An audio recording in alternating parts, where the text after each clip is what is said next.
Welcome back, everyone. It's time for another one-on-one, and this time we sit down with Missouri Athletic Director Mike Alden. Now, with Mizzou football on the outside looking in the college football playoff picture, we decided to ask for his thoughts on the selection process by the College Football Selection Committee, and he also gives us an update on some facility renovations and why a big change to Memorial Stadium is coming up. Do you feel like even with this SEC East title that there's still a lot of people out there that are maybe not giving Mizzou their proper respect? Well, I don't know about that. You know, I would say this, though, that we all play the schedule we get. I mean, so people don't know, you know, what you're going to be facing year in and year out towards your scheduling. And so for us, we just have to be able to line up for the 12 games that we have scheduled. And for us to come out of that 10-2, I think that's pretty darn good. And so when people try to question, well, what about the strength here? What about the strength there? I mean, who's to say where it was going to be when the season first started? Think about the loss that Ohio State had to Virginia Tech. When you looked at that game at the beginning of the year, Virginia Tech playing against Ohio State, I mean, that's a heck of a matchup right there, right? No one thought that Virginia Tech throughout the rest of the year was going to be a 500 ball club. They aren't used to being that. And so I use those examples like that to be able to say that, shoot, I mean, I think we have a pretty tough schedule, and for us to come out of that 10-2, I don't think we have to explain that to anybody. And the fact of the matter is we earned the SEC East, and we're proud of it. What have you looked at with the College Football Playoff Committee in terms of how they've decided where to rank different teams? How closely have you paid attention to that? I pay pretty close attention to that. I know the majority of the members that are on that committee, and I know that they work very hard, very diligently to be able to take a look at strength of schedule, take a look at interconference play as well as out-of-conference play, to take a look at, you know, injuries or whatever that may be as it enters into the factor of wins and losses. And frankly, I think they've done a terrific job. I think that you have a number of people that are in that room that are working every single day to try to be able to get it right, but there is no exact science to this. There's human nature that's involved. But I think overall they've done a good job. I think they've balanced the scheduling throughout the country. They've taken a look at the matchups, and I think they've come out with some pretty good results. Would you like to see a little bit more transparency, maybe publicly, for the college football playoff? Because we see Jeff Long make the comment and tell you who is where and why, but do you feel like that could be a little bit more public?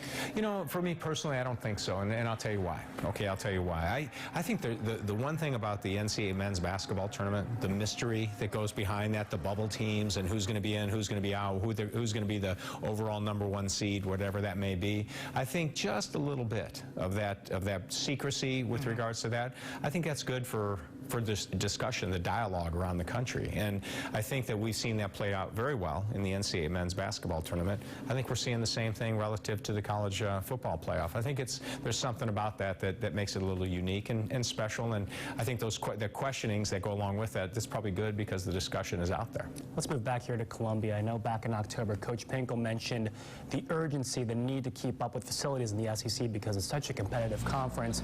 I know that South Side is something that you guys are going to look at. Can you give us an updated timetable of, you know, I know you guys have plenty on your plate with the indoor facility, but is the South Side expansion something that you guys are considering? It is, you know, Austin, and I would tell you that, you know, Coach Pinkel, all of us are certainly continued to focus on improving every single day, and I've been here 17 years now, and I don't think there's a year that's gone by, I know there isn't, that we have been working on something relative to the MU Sports Park as far as renovations or new construction or maintenance, whatever that may be. That's a constant process for all of us. Now with us, you know, as you know, we're building a new softball stadium, which is going to be east of the Hearn Center, and we've got that fully going as far as the initial design phase is concerned, and then we'll bid that out to our architects. But on the other piece of this, we have the indoor facility that we've been working on, and now we've really focused in on this south end zone complex as well too. And so what we've done is we've actually made a determination. We're going to put on hold. We're going to put on hold the indoor facility just for a little while, okay? Because we've got the Divine Pavilion that works really well for us. We're going to put the new indoor facility just on pause for a little bit. Everything's kind of fine there, and we're going to shift our attention towards the south end complex. We think there's a priority on that right now. So what Coach Pinkel talked about in October, what I think all of us are focused in on, is that's always been part of the master plan. But what we're going to do relative to the indoor facility, we're just going to put that on pause, and we're going to shift those resources and all that attention to go full force towards the end zone complex. I think it'll be something that is going to help us in recruiting. It's going to help us as far as space space-wise for all of our sport programs out of the Matsy. It's going to help our fan base as well too, and certainly it'll be something that aesthetically is going to be really appealing for college football when they look at Memorial Stadium. And when I'm assuming that would increase the attendance. I mean, can you give me a number, and would that also include office space as well? It will include office space. It'll include space for our football team relative to a new locker room for them and a weight room and some other things. We aren't in a position yet right now just to talk about how that affects attendance or whatever that may be, because again, just about a month ago, maybe 5 weeks ago, we made that decision. We made that determination that I think what we'll do is we'll put that on pause, the indoor facility, because we have one right in the Divine, and we'll shift our resources and all our attention now to ramping up the design work on the South Complex. So it'll be full steam ahead here pretty soon. Early today, head coach Garrett Hinkle said he called the south side end zone a home run in a lot of passes. We wrap things up for our Mizzou football battle. Back to Atlanta special when we come back.